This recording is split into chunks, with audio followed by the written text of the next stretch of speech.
ঘটনাটা হচ্ছে, আমি তো সকালে একটা পোস্ট করলাম, খুব সকালে, মনে হয় তখন 8টা বাজে। সেটা হচ্ছে যে আমি বডি শুট করছি। তো এটা বলে বাবা কত মানুষ, যাই হোক আমি bless, thank you so much. তো দেন আমি আসলাম শুটে, সারাদিন শুট টুট করলাম। করার পরে ফোন যখন হাতে নিলাম তখন মানে এটা খুব আমার জন্য, আমি কিভাবে বলবো এটা, আমি অনেক শকড যে এত ফোন কলের থেকে হচ্ছে যে SMS, যে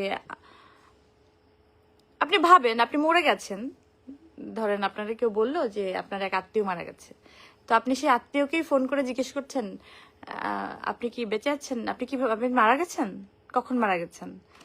তো এরকম একটা ব্যাপার। তো কোনো একটা পোস্টে বা সামহাউ এটা রিউমার, যে কোনো ওয়েতেই সেটা হচ্ছে যে আল্লাহ মাফ করুক, যে আমার ঝুলন্ত মরদেহ, আমার মরদেহ ঝুলন্ত অবস্থায় পাওয়া গেছে। দেখেন, মৃত্যু তো আসলে কেউ মানে কোনো মানুষের হাতে নেই, এটা তো আপনি জানেন না যে কখন আপনি চলে যাবেন। আর এই মুহূর্তে আমি চলে যেতে পারি কথা বলতে বলতে আপনাদের সাথে।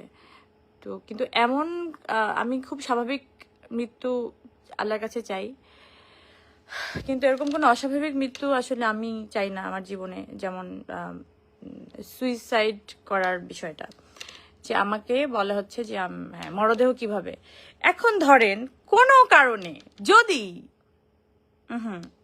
কোনো কারণে সত্যি সত্যি যদি আমার মরদেহটা, আজ থেকে 4 বছর আগে আমি এই কথাটাই বলছিলাম, যে আমাকে যদি কোনোভাবে কেউ খুন করা হয়, ভাববেন যে মানে আমি যদি মরে যাই, ভাববেন যে এটা স্বাভাবিক মৃত্যু না, আমাকে কেউ মেরে ফেলেছে।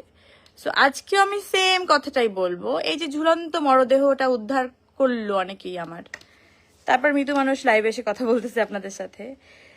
দেখেন, মানুষ একটা হয়তো কোনো একটা কার্যের জন্য, আবার ওই 4 বছর আগে যেটা হয়েছিল যে কোনো একটা ফোকাস সরানোর জন্য পরিমণিকেই মানুষ বেছে নেয়। আলুর দাম কেন বাড়লো, পরিমণির নামে নিউজ করে দাও। তো কি